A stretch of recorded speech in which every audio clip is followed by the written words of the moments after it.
Hi guys, I am Chester Neil Balantay and I am going to introduce Edward Thorndike and his theory of connectionism. But first, I will give you a little background of Edward Thorndike. Edward Thorndike is an American psychologist and known as the father of educational psychology, including his law of effect and behavior modification. He was born on August 31, 1874 and died on August 9, 1949. So let's go to his theory of connectionism. In this theory, Edward Thorndike hypothesized that certain elements become associated through a similar experience and that more complex ideas can be thought or explained through a series of simplified rules. In this theory, there are four key principles. First is the learning. Learning involves both practice and a reward system. It is based on Edward Thorndike's law of effect. Number two is the stimulus and response. Stimulus and response association can be linked if they are part of the same action sequence. Third is the transfer of knowledge. The transfer of knowledge and learning is based on situations that have been previously experienced by the individual. The last is the intelligence. Intelligence is determined by how many of these associations have been learned or acquired. Now, if you have questions, my fellow groupmates will have further discussion about this topic. Have a nice day and Merry Christmas. And my topic is about stimulus and response theory. So, what is stimulus and response theory? Anything that causes a response is a stimulus, and reaction in an event is called response. As you can see in this picture, this guy is trying to hold the hot stove. So the response is he immediately withdraw his hand. The next one is this one. The strong light causes the eyes close. And that's all for stimulus and response theory. So it is composed of three laws: the law of readiness, law of effect, and law of exercise. So first, the law of readiness. The law states that any conduction unit is ready to conduct, for it to do so is satisfying.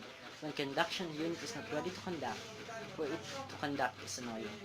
So basically, when you conduct ready, of course, it's satisfying. However, when you're not ready to conduct, of course, it's annoying. So next, the law of effect. The law states when modifiable connection between stimulus response is made is accompanied or followed by a satisfying state of affairs, the strength connection is increased. When connection between stimulus and responses is made and accompanied or followed by an annoying state of affairs, its strength decreases. So basically, it says that when the stimulus and response is accompanied or followed by the satisfying or the right connection, a right affairs, then the connection is increased.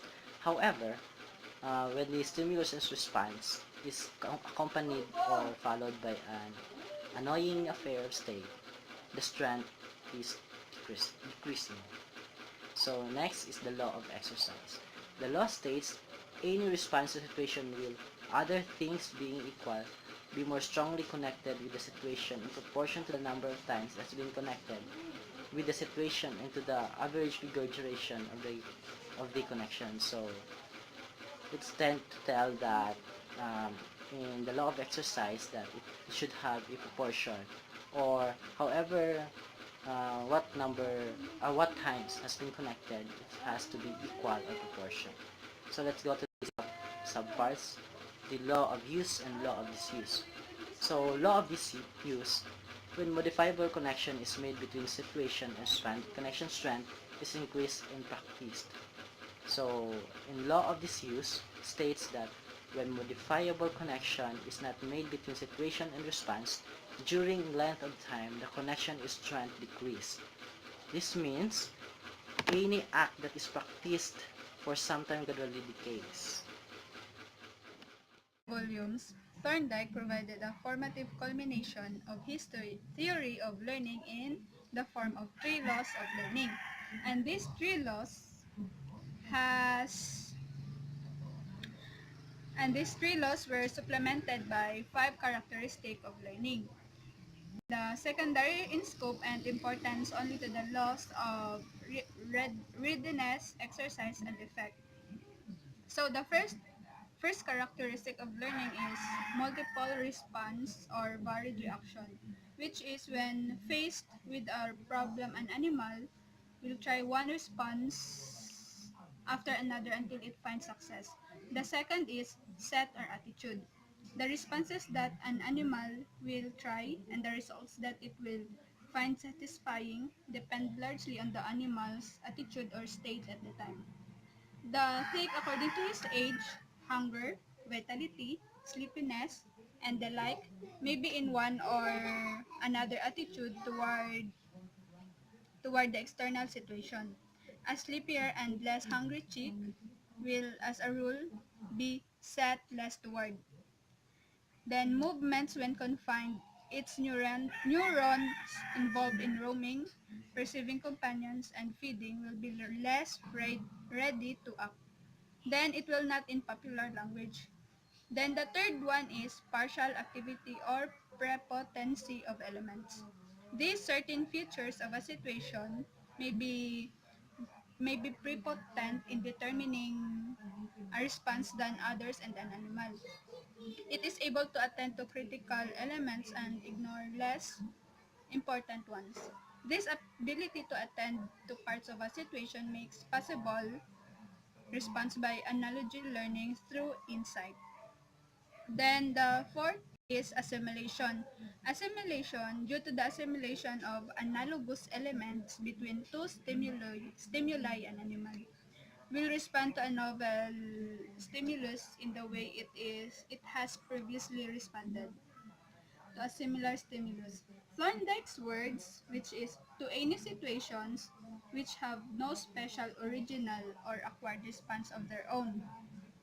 The response made will be that which by original or acquired nature is connected. I'm going to discuss with you the principles derived from Thorndike's connectionisms.